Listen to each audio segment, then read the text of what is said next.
میرے غوث فرماتے ہیں نظر تو الا بلاد اللہ جمع کا خردلۃ علی حکم اتصالی، میں اللہ کے تمام شہروں کو ایسے دیکھ رہا ہوں جیسے کوئی اپنی ہتھیلی پر رائی کے دانے کو دیکھ رہا ہو۔ میرے غوث فرماتے ہیں مجھ سے محبت کرنے والا وہاں ہو جہاں سورج نکلتا ہے، میں وہاں ہوں جہاں سورج ڈوبتا ہے۔ اگر اس کو عبد القادر کو مدد کے لیے پکارتا ہے، میرے غوث فرماتے ہیں میں وہیں سے بیٹھے بیٹھے اس کی مدد کر دیا کرتا ہوں۔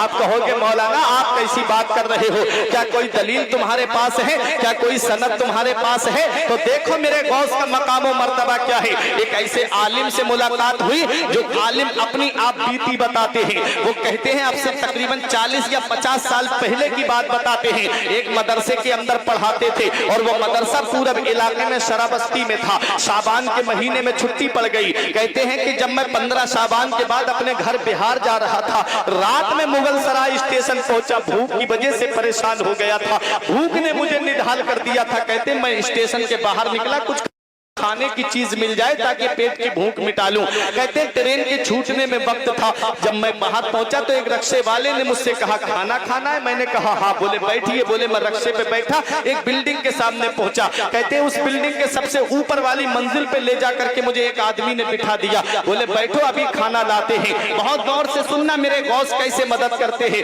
کہتے ہیں جب میں اوپر کمرے میں بیٹھ گیا تو ایک سالن اور تھوڑا روٹی کا ٹکڑا لا کر کے میرے سامنے رکھا گیا۔ کہتے ہیں وہ اس نے دروازے کو لاک کر دیا، جب کہتے ہیں میں نے روٹی کا ایک نوالا بنا کے جب سالن کے اندر ڈالا تو مجھے اس میں انسان کی انگلی نظر آئی۔ کہتے جب میں نے انسان کی انگلی دیکھی میں رک گیا گوشت کھانے سے۔ کہتے ہیں میں نے جب کھانے سے ہاتھ سمیٹ لیا، اس نے مجھ سے غصے والے لہجے میں کہا کھاتے کیوں نہیں؟ کہا میں نہیں کھاؤں گا، یہ انسان کا گوشت ہے۔ اس نے کہا آج تم کسی کا گوشت کھا رہے ہو، کل تمہارا گوشت کوئی اور کھائے گا۔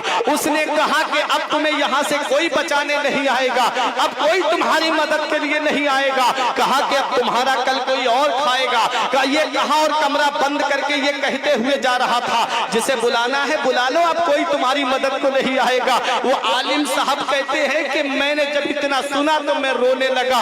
میں نے بغداد کے غوث اعظم کی بارگاہ کی طرف رک کر کے کہا اے میرے غوث اعظم، میری بیوی میرا انتظار کر رہی ہے، میرے بچے میرا انتظار کر رہے ہیں، میرے خاندان والے میرا انتظار کر رہے ہیں، میرے عزیز و اقربا میرے انتظار کر رہے ہیں، اور آج میں کس مصیبت میں پھنس گیا۔ میرے غوث آپ نے فرمایا ہے میرا محبت کرنے والا وہاں ہوں جہاں سورج نکلتا ہے، میں وہاں ہوں جہاں سورج ڈوبتا ہے۔ اگر وہ عبد القادر کو مدد کے لیے پکارتا ہے تو عبد القادر اس کی مدد کو پہنچ جاتا ہے۔ اے میرے غوث اعظم میری کم مدد کریں گے؟ کہتے ہیں میں رونے لگا، میری آنکھ لگ گئی۔ جب میں لیٹا خواب میں مجھے کیا دیکھا کہ ایک بزرگ میرے خواب میں تشریف لاتے ہیں، ہاتھ میں مٹی کا ایک ڈھیلا تھا، مجھ سے کہتے پریشان کیوں ہوتا ہے، یہ مٹی کا ڈھیلا لے لے، جس تالے پہ لگاتا جائے گا تالا خود بخود کھلتا چلا جائے گا۔ وہ کہتے ہیں میری آنکھ کھلی، میں نے دیکھا مٹی کا ڈھیلا وہیں پر تھا۔ انہی عالم صاحب کا بیان ہے، کہتے ہیں میں نے خواب میں آنے والے بزرگ سے میں نے پوچھا تھا